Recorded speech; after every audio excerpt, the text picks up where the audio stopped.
Shalom, meus amigos, uma boa noite a todos vocês, desde a santa cidade de Jerusalém. Agora são por volta de 10h30 da noite. Eu terminei minha jornada de trabalho, os meus estudos no College Brasil Jerusalém. E como faço todo ano, vim à rua para gravar uma mensagem dirigida a vocês em memória das vítimas do Holocausto. O dia 27 de janeiro se consagrou internacionalmente como um dia de memória das vítimas do Holocausto. É verdade que os homossexuais, os ciganos, a resistência polonesa, os inimigos do Estado alemão, os socialistas, comunistas, anarquistas, liberais, foram, assim como nós, judeus, assassinados nos campos da morte. Mas é preciso dizer que esta máquina de destruição da vida foi criada pelos nazistas em toda a Europa com um objetivo muito claro. Que objetivo é esse, Átila? O genocídio do povo judeu. E sempre que lembramos a memória das vidas perdidas, e é preciso destacar o fato de que essa data, determinada por meio da resolução da Assembleia Geral das Nações Unidas, resolução 60/7 de 2005, levou 60 anos para ser determinada. As Nações Unidas levaram 60 anos para se lembrar que era preciso ter um dia, para lembrar da memória daqueles que foram assassinados durante a Segunda Guerra Mundial, não em campos de batalha, mas nos campos de concentração, quase sempre gaseificados. E sempre que lembramos da Shoah, porque para nós o Holocausto é Shoah, nós repetimos aquele que se tornou para nós, ao longo desses 80 anos, um verdadeiro mantra: never again, nunca mais. Mas a verdade é que o que nós tivemos em 7 de outubro de 2023 foi um outro holocausto, um holocausto no qual 1.200 cidadãos israelenses foram assassinados e 250 reféns, 250 dos nossos cidadãos foram levados, sequestrados para o território de Gaza. Alguns de nós poderiam considerar que este outro holocausto foi um holocausto em pequena escala, mas a verdade é que se ele foi, ou ele pode ser classificado dessa maneira, deveu-se exclusivamente ao fato de que as forças de defesa de Israel foram capazes de responder com enorme rapidez à ameaça que o Hamas representava ao invadir o sul de Israel. Porque a intenção do Hamas, intenção declarada, era matar 10 vezes mais, 100 vezes mais judeus israelenses do que eles efetivamente conseguiram.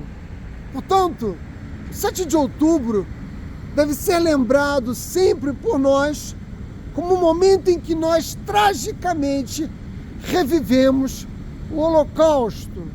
Isso é fundamental, sobretudo porque, passado mais um ano, nós já temos um cenário mais completo dos acontecimentos para poder entender quais são as circunstâncias históricas que nós estamos vivendo, no qual estamos mergulhados.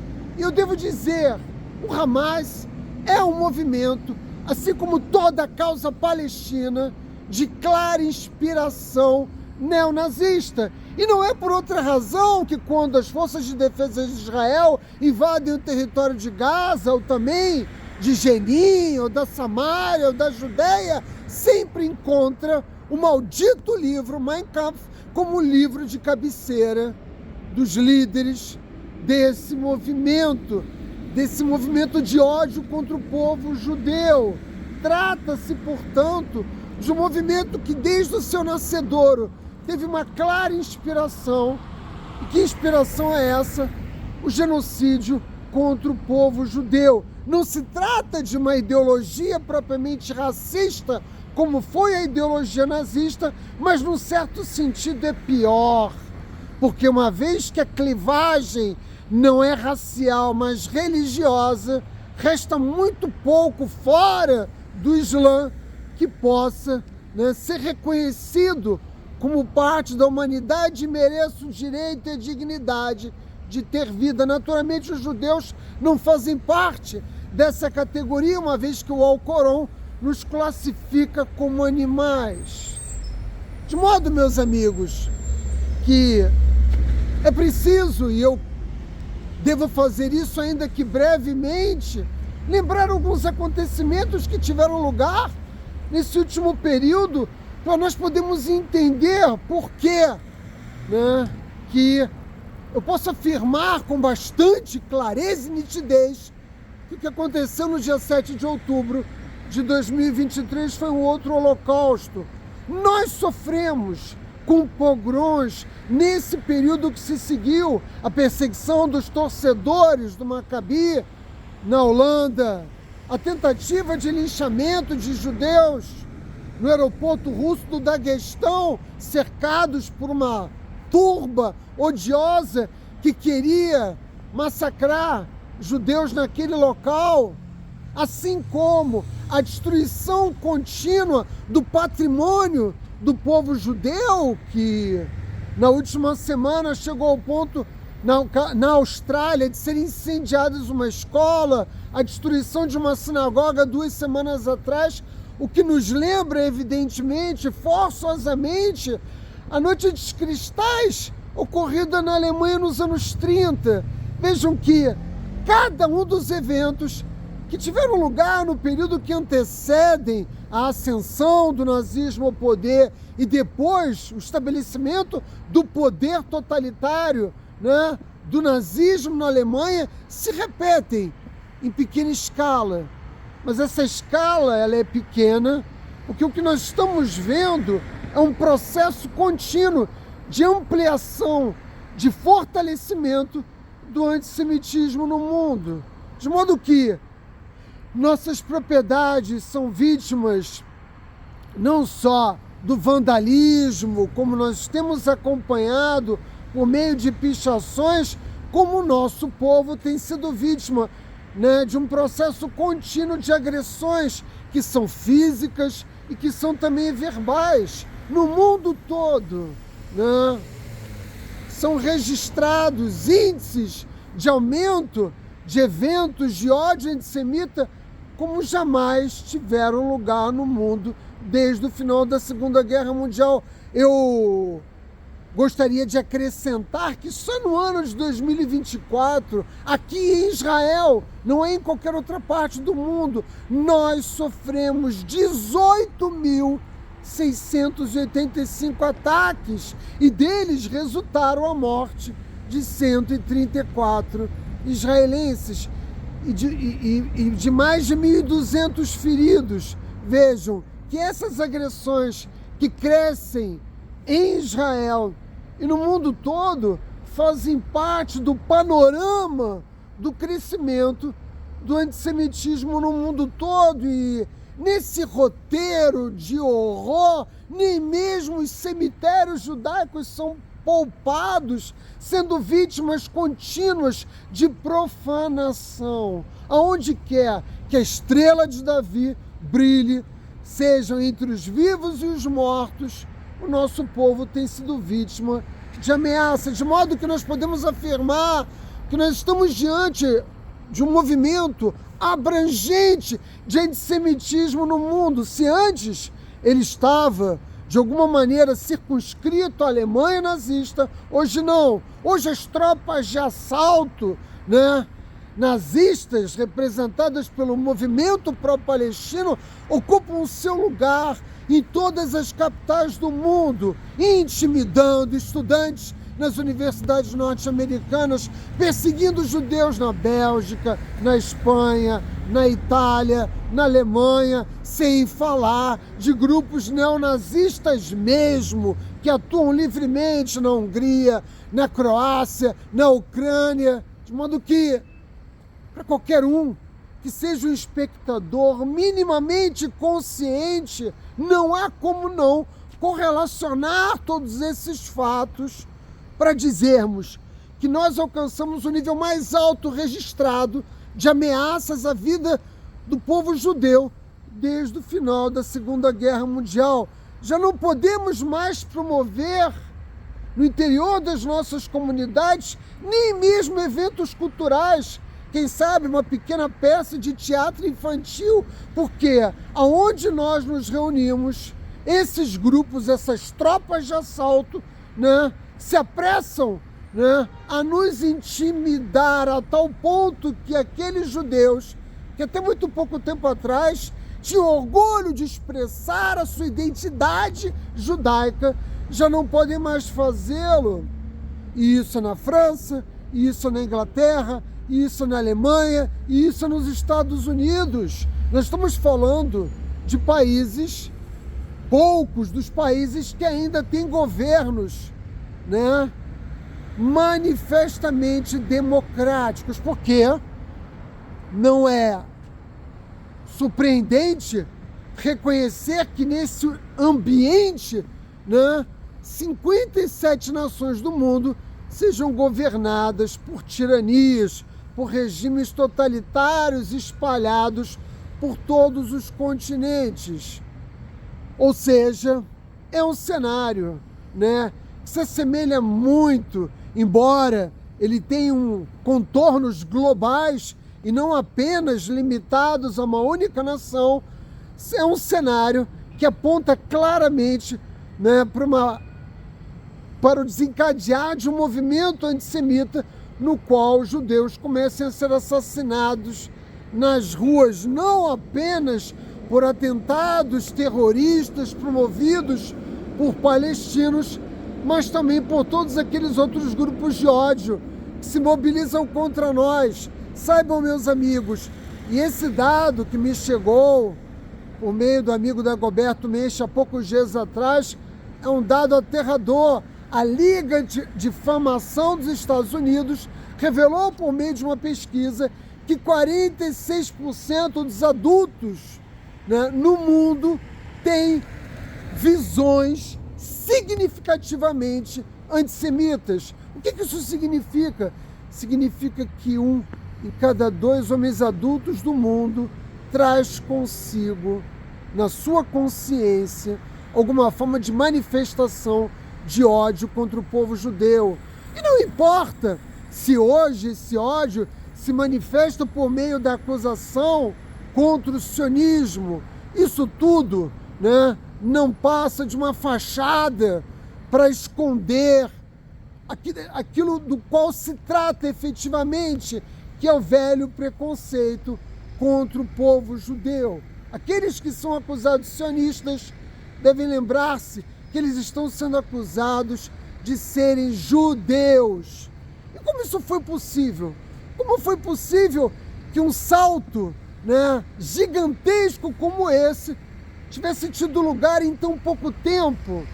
Existem muitas razões que explicam isso, e eu não vou poder aprofundar, mas é preciso dizer que as redes sociais foram as principais responsáveis pela disseminação do discurso de ódio contra o povo judeu. Eu fico assustado quando tomo conhecimento de que os mecanismos dessas redes sociais não pretendem mais fazer qualquer tipo de filtro, qualquer tipo de censura, a promoção aberta de ódio contra o povo judeu. Até porque nós sabemos que nas redes sociais tudo é simplificado, e essas simplificações, elas servem para promover distorções na nossa capacidade de entendimento. Uma sociedade no qual as pessoas estão cada vez mais mergulhadas na ignorância, quando elas são confrontadas, né, com uma comparação simples, para que vocês possam entender. Aquilo que eu estou tentando dizer a vocês é: Israel é uma nação forte, um exército poderoso, um país capaz de se defender. E os pobres palestinos, coitados, né, submetidos ao gueto de Gaza, perseguidos e massacrados, né, pelos malditos judeus. Essa forma de simplificação cria, né, no mundo todo, e a gente tem visto isso não apenas a partir dos eventos do dia 7 de outubro de 2023, mas ao longo das últimas décadas, criou uma simpatia à causa palestina, como se ela pudesse ser qualificada, de fato, como um movimento de resistência de um povo que deseja a conquista da soberania de seu Estado nacional. O Hamas e a autoridade palestina jamais pretenderam formar um novo Estado árabe no interior do Estado de Israel. São movimentos de clara inspiração neonazista que têm por finalidade o assassinato do povo judeu. Isto aqui é um cavalo de Troia que foi deixado pelo Egito e pelas nações árabes dentro do território de Israel. E esses acontecimentos todos que nós tivemos de suportar desde o dia 7 de outubro, nos ajudaram a ampliar a nossa compreensão como israelenses, como judeus, de um fato simples: jamais haverá paz, com esses grupos, jamais haverá paz com uma população que foi doutrinada, assim como a sociedade alemã foi nazificada, a odiar o povo judeu. Hoje, a Lilian Albeck, uma das reféns soltas nesse último grupo de soldadas, afirmou que Gaza tem 2 milhões de terroristas. Por quê? Porque ela, durante um ano, convivendo com crianças e com essa população, pôde perceber que o ódio contra nós é um ódio de berço. E as Nações Unidas são grandemente responsáveis por isso, porque financiaram livros didáticos que promoveram das escolas das Nações Unidas esse ódio, porque sustentaram o movimento, que é o Hamas, promovendo o treinamento militar e a construção de uma ideologia de ódio ao longo desses quase 30 anos em que eles se encontravam no poder em Gaza. De modo que, assim como o Japão teve que passar por um processo de eliminação de uma ideologia, que era uma ideologia que impulsionou o extermínio de outros povos no sudoeste asiático, como os japoneses fizeram na Coreia, na China e outras tantas partes da Manchúria, em outras tantas partes onde eles puderam alcançar a força do seu império, assim como na Alemanha. Foi necessário que os aliados desnazificassem a sociedade alemã. Nós também temos que entender que não há outro caminho. Gaza, se não for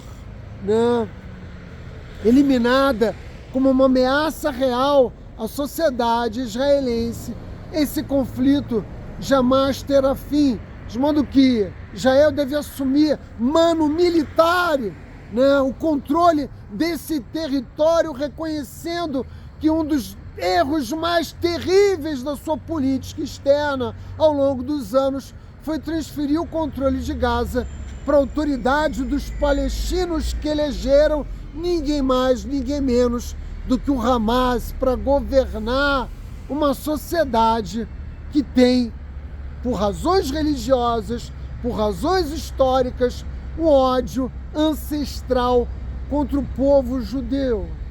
De modo que, mais do que nesse momento simplesmente usar a data do dia 27 de janeiro como uma efeméride, no qual belos discursos são feitos nas Nações Unidas, ou lá na Polônia, onde foi celebrada os 80 anos da liberação do campo de Auschwitz, é preciso compreender o que está em curso neste momento no mundo e ter a coragem de tomar as decisões que o Estado de Israel não teve no passado. Por quê? Porque se preocupou muito mais com a opinião de seus aliados políticos, com a opinião da imprensa internacional, com a opinião da opinião pública mundial. A verdade é que esse processo de amadurecimento nos custou a vida de muitos. E para que essa torneira se feche, para que nós possamos nos proteger contra o ódio dos nossos inimigos, decisões duras devem ser tomadas. E nós, que não somos soldados, né? E que não lutamos no campo de batalha, no território de Gaza, nas colinas de Golã, ou mesmo no território libanês. O nosso bom combate é feito aqui, nas redes sociais, onde nós enfrentamos o discurso de ódio, o discurso mentiroso de ódio contra o Estado judeu, que o acusa de promover um genocídio contra as pobres crianças palestinas, as mesmas que agora mesmo, né, no território da Judéia, lançam pedras contra os carros que passam nas principais rodovias, causando mortes ao nosso povo. Isso tudo precisa ser dito claramente para que as pessoas, né, não possam, como no passado, dizer que não sabiam que haviam os campos de concentração, que não sabiam que todos esses eventos que tinham tido lugar, né, na Europa Oriental, no território alemão, no território polonês e na Europa Oriental como um todo, contra os judeus, tivesse ocorrido. A única vantagem das redes sociais nesse momento é que nós também podemos utilizá-las para sair em defesa do povo judeu, afirmando a verdade dos fatos, para que nós possamos, a médio prazo, voltarmos a ter o direito de manifestar nas principais capitais do mundo a nossa identidade judaica, que os judeus possam voltar a sair com suas kippot, que os judeus possam voltar a usar a estrela de Davi no peito, para que nós, judeus ortodoxos, não tenhamos medo de viver no Brooklyn vítimas de um processo constante de perseguição e de agressão, como tem tido lugar. A denúncia precisa ser feita, o bom combate, com toda certeza, e mais do que tudo, nós mesmos devemos nos conscientizar de todos esses fatos que têm lugar e tomar partido, assumir uma posição, porque se é algo que nós aprendemos ao longo do Holocausto, e quando nós visitamos o Yad Vashem, que está tão próximo daqui, eu tenho o privilégio de viver muito próximo do Museu do Holocausto, uma coisa que nós aprendemos, né, é que num conflito dessa ordem não existe neutralidade.